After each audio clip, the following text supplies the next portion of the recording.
at one point Marla was a drifter, homeless. What is that? Tell me about being a drifter or homeless, and how Nina Simone actually came into your life. Of course, I love it that I had a drifter's life. That's when I'm trying to find my way and everything. And the story in the book is how I met Miss Simone is very funny, and actually it's funny today, but at that time it was just my life going. Right. But when I did meet her, I ended up her house sitter, and it was she was like, it was like, for me, the feeling was like being back with living with my grandmother. She send you to the store 30 times and stuff like this. Go to the store and get the, oh God, I gotta go again. I think spiritually, she knew that I was going to be in this position. And I kept telling her, no, that's not going to happen. I don't want that. I'd rather be a police officer and catch some criminals or something. I never expected, my life to go the way it is, and so I just had to be still and do what I was blessed to do. And I think overall, Marla, it's like at the time that Marla lived with Nina Simone, being a musician, singer, songwriter, performer was like, oh, yeah, maybe I can do that. But I really kind of have my heart set on being a police officer. And so one thing led to another.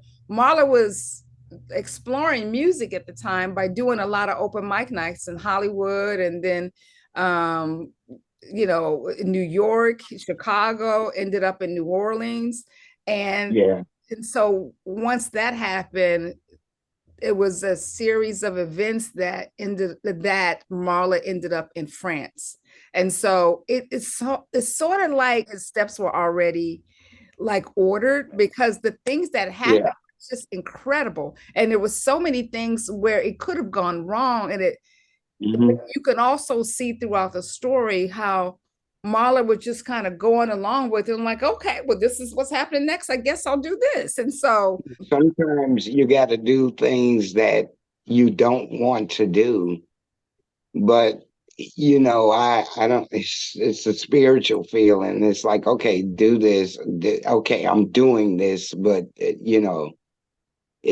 what's the next step, and then what?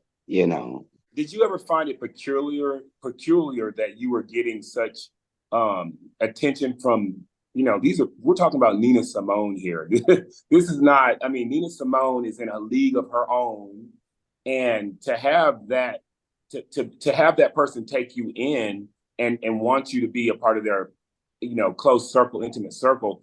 How did that make? Did you even think that that was like a peculiar thing at the time?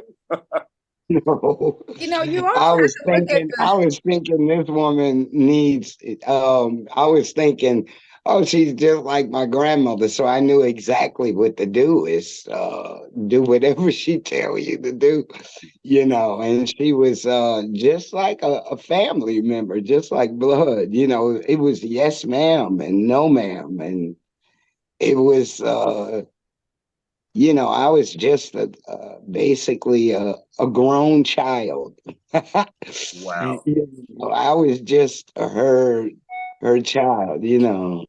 She she liked that I was obedient. Okay. I'm still like that today, very obedient. I found it very strange.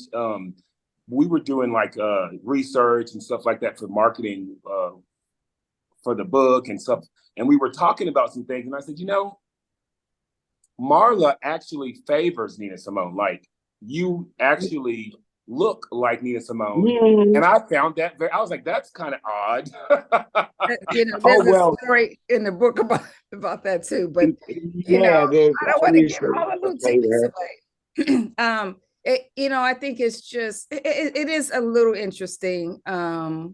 But there's a story in there about Marla pulling pictures out of the closet and, kind of comparing herself with the pictures. But I kind of want to leave some things for the book. At the end of the day, I think the connection that Marla had with Nina at the time was just of, you work for me, and oh wow, you're also musical. Let me see if I can help you. But but before I help you, you need to go in there and wash them dishes, so it was like And that's a great apprenticeship, because some of the best apprenticeships or mentorships start with, the basics and being Yeah. able to follow directions and doing the go here, go there thing before you Yeah. entrust it with the serious She stuff. she tested the shit out of me. I didn't even know I was being tested. It was just the way I was. And she the one test is like when she goes, when I'm playing joking around, don't you? And I said, yes, ma'am, and we'd be both on the floor crying and laughing. But she gets back to a serious part, but she actually joking around but in a serious manner. But I never really, I took her serious, of course, but I knew the humor in her seriousness, let's put it that way. And I guess we have that in the whole family. We like to use seriousness as a joking around. Yeah, and spice it up.